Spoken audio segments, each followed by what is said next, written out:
Kalimera. Welcome to my first vlog.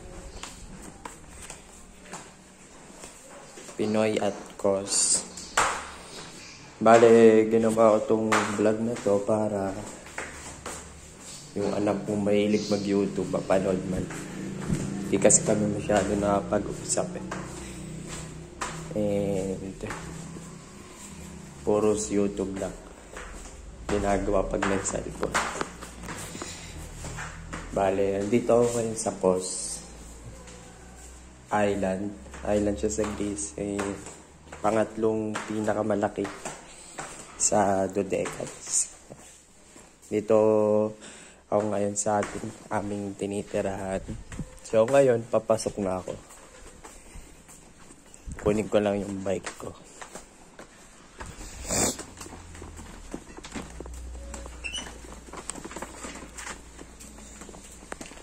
Hello, bike. Ayusin ko lang muna.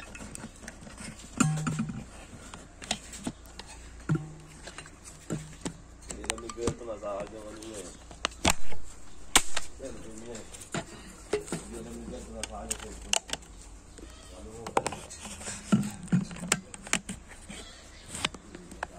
Yan. All set.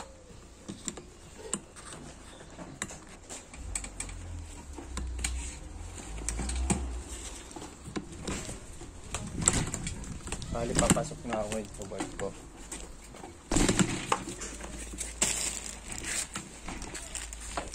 Ngayon ay March 29. Pang second week ko na dito.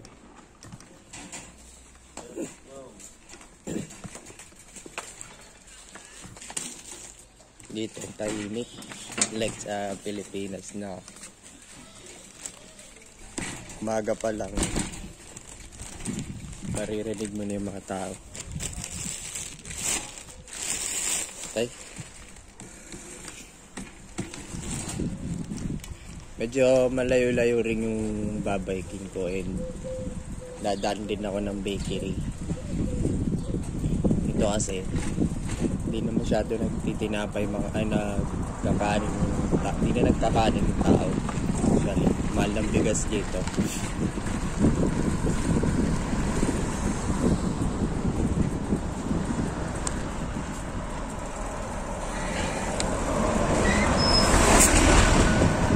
Karamihan ng mga tao dito hindi nagbibigas kasi ang mahal. Isang kilo, 1.80 euro.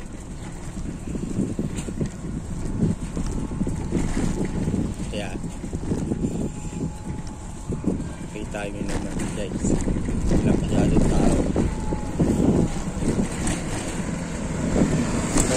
Ang islamit ko, halos mo nakakilala ng mga tao. Kaya kada umaga na kita namin babatihan Kalimera. Tulad niya. Yung mga tatlong beses ko pala nakasalubong yung kuya. Nagkakalimera. Ibig sabihin ng Kalimera, good morning. Kahit na maaraw dito, lamig pa rin nung hangin. Like sa Philippines. Lamig.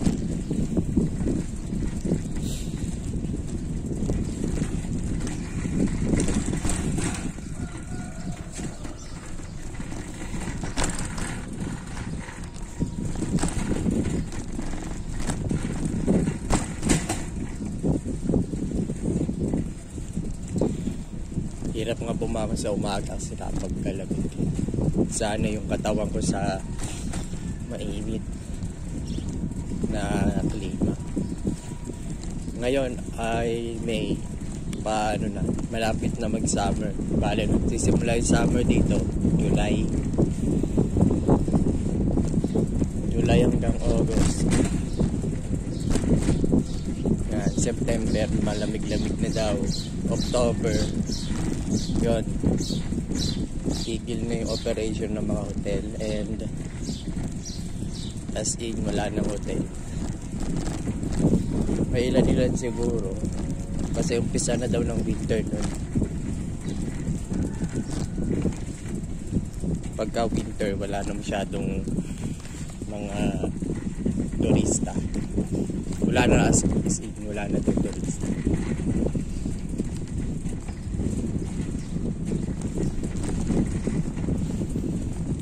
Ramdam ko pa rin naman nasa Pilipinas ako kasi lahat ng mga nasa trabaho namin puros Pinoy.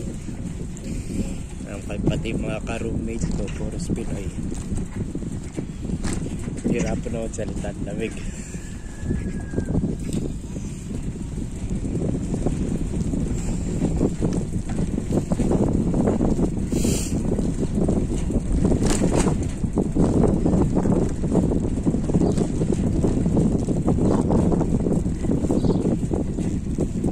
Nasa baba pa sa ito no Athens. Bali yung Dodecanese Islands. Yan, group of islands lang siya.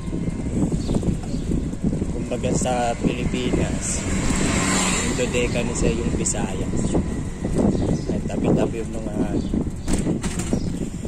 malalaking isla.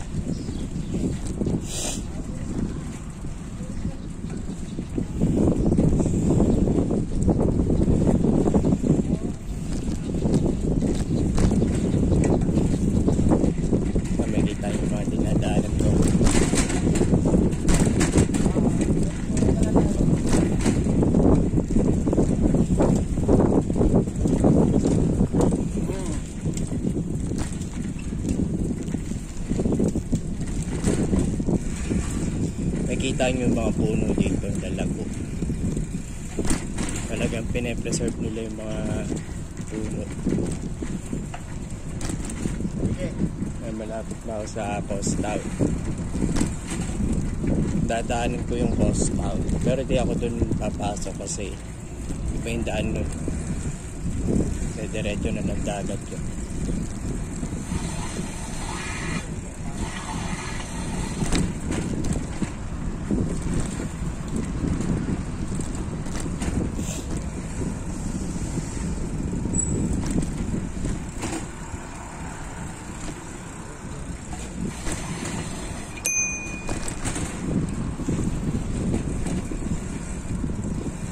Yan. May mga ancient ruins din dito. Mamaya madadaan ako yung ano siya, para siyang amphitheater. Tapos 400 PC na daw. Ito nasa kabila akong Agora. Calimera! Si Kuya. Yun, lagi namin nadadaanan yun. Talagang nagkakalimera siya, nag-good morning sa akin. Isa-isa as in na. Kaya kung kumari, pila-pila kami lahat ng Pinoy. Uwilan kami, ilat yun din yung kakalimera niya.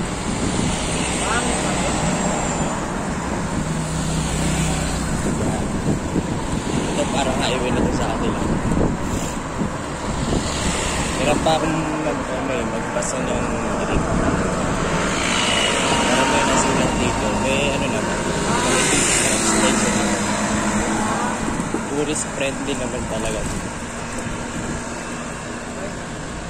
Kung nga lang,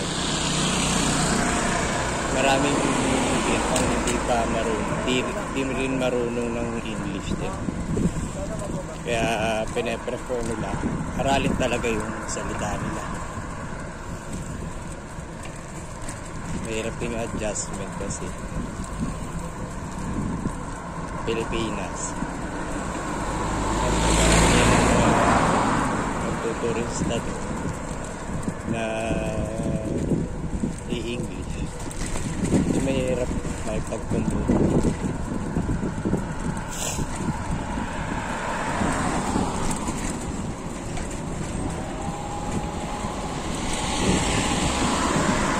Baka nyo yung next video pag-uwi ko naman. Dadaan ako sa mga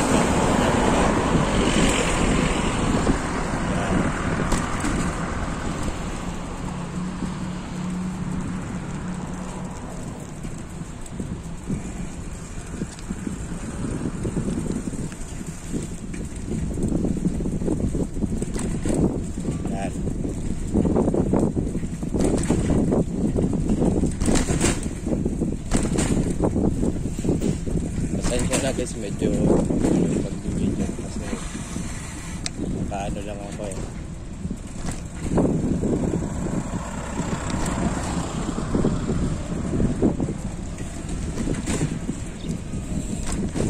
Sumalubong eh. Huwag yung gagayahin yung guys ha, delikado yun. Lalo na kung masyado maraming sasakyan. Makakasama ko sa trabaho. Mutan ba yung ano, cellphone holder ko?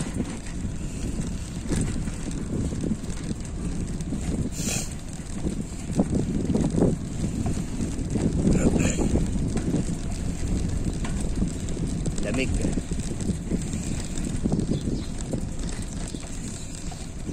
Marami rito stray cats. Minsan pag actually araw-araw meron ako ano, pagka may tira kami, meron kaming tira, nagpa-provide naman ako ng tiras,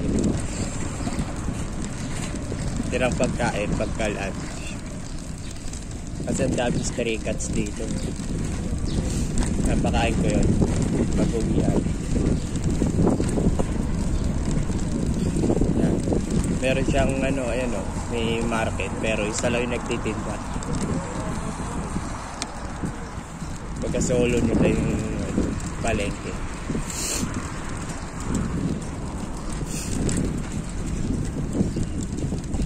Ayun o, yung saging no, hindi lemon, ay saging yun o, green. Nadaan ako sa bakery, bibili ako ng pandesal nila.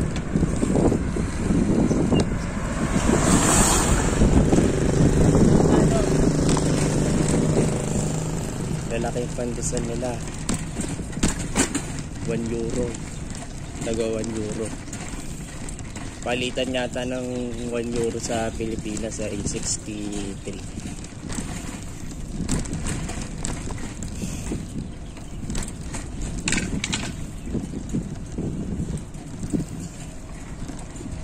Mas mataas siya unlike nung ano kami. Nagkasigaso kami ng papeles, siyempre may magagastusin kami. Kailangan namin gamitin yung currency ng base, euro. Okay na din kasi nagkasigaso kami 61 eh. Mas mababa. Oops, bakit pala ng lupa?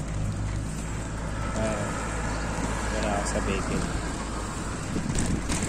Bale, nagpabili sa akin yung dalawang kasama ko ng ano, tigdalawang, hindi ko alam kung tawag na nila sa pandesal sa tinapay nila.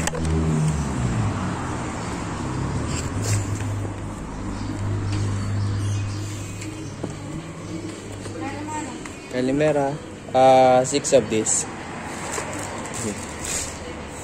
Yan yung tinapay. 6.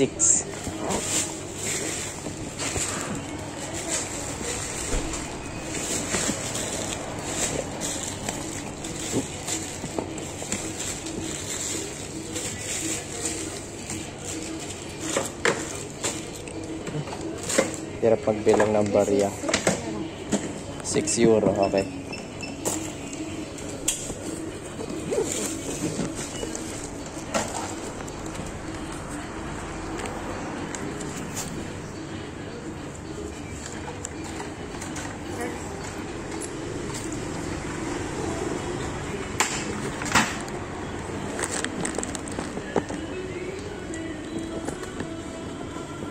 Efkaristo.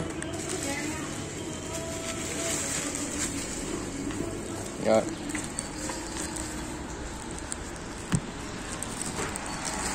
Kita nyo naman guys, tinapay nila sila ng tumbler, di ba? Ito yung tumbler ko.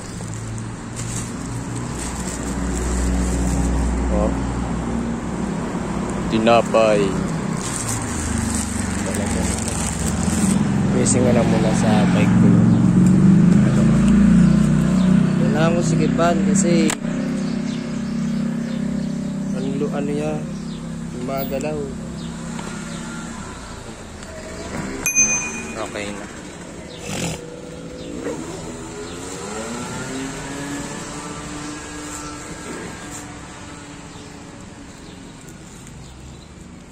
Paritig na dalawa kami.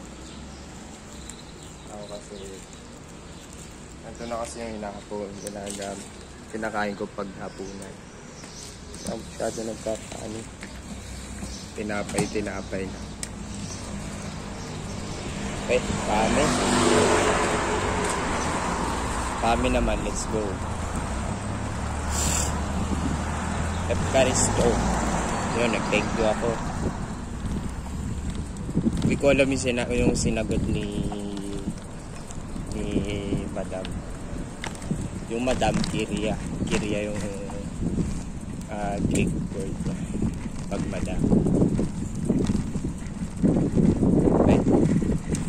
Bilisan ko na. Bali ang pasok pala na 7. Malilate na ako kasi 6:53 na. Yun. Ganda dito. Paramihan ng population dito. Tapos matanda. Nagdala nga ako ng Bluetooth speaker. Di ko naman nagagamit. Bawal pala mag-ingay dito. Baga hindi normal sa kanila yung maingay. Pwede naman mag-ingay yan. Katulad sa Pilipinas. Hanggang alas 10. Oops.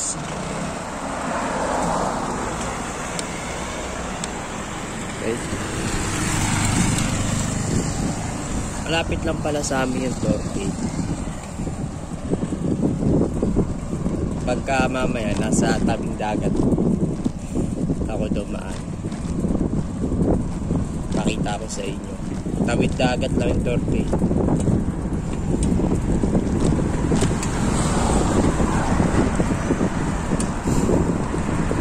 Parang probinsya to ng Greece.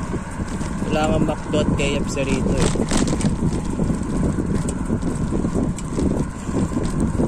Fried chicken kami, ano lang, homemade lang.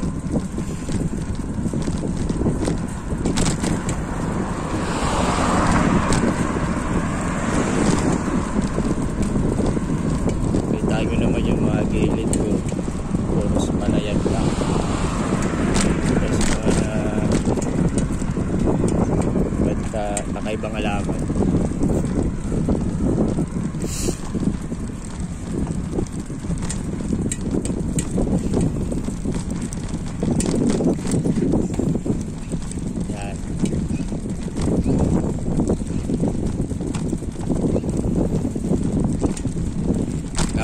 Sa work ko eh.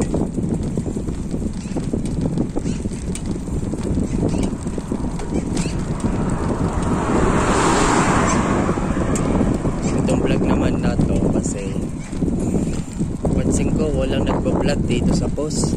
Madami ng Pinoy. Ngayon na hindi rin kami masyado nakapag-usap ng mga naiwan ko sa Pinas kasi 5 hours yung pagitan. Kumbaga, kung ngayon mag-alas 7 na sa Pilipinas, mag-alas 12 na ang tanghali. Kalimera!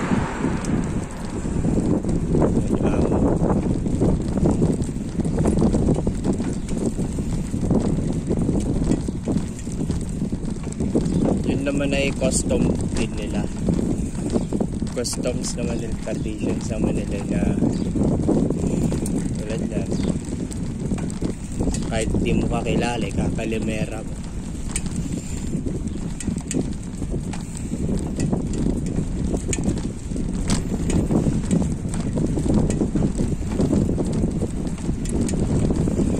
Okay guys, kita-kits na lang po sa next video. Maraming salamat sa panonood. Ingat kayo dyan sa Pinas.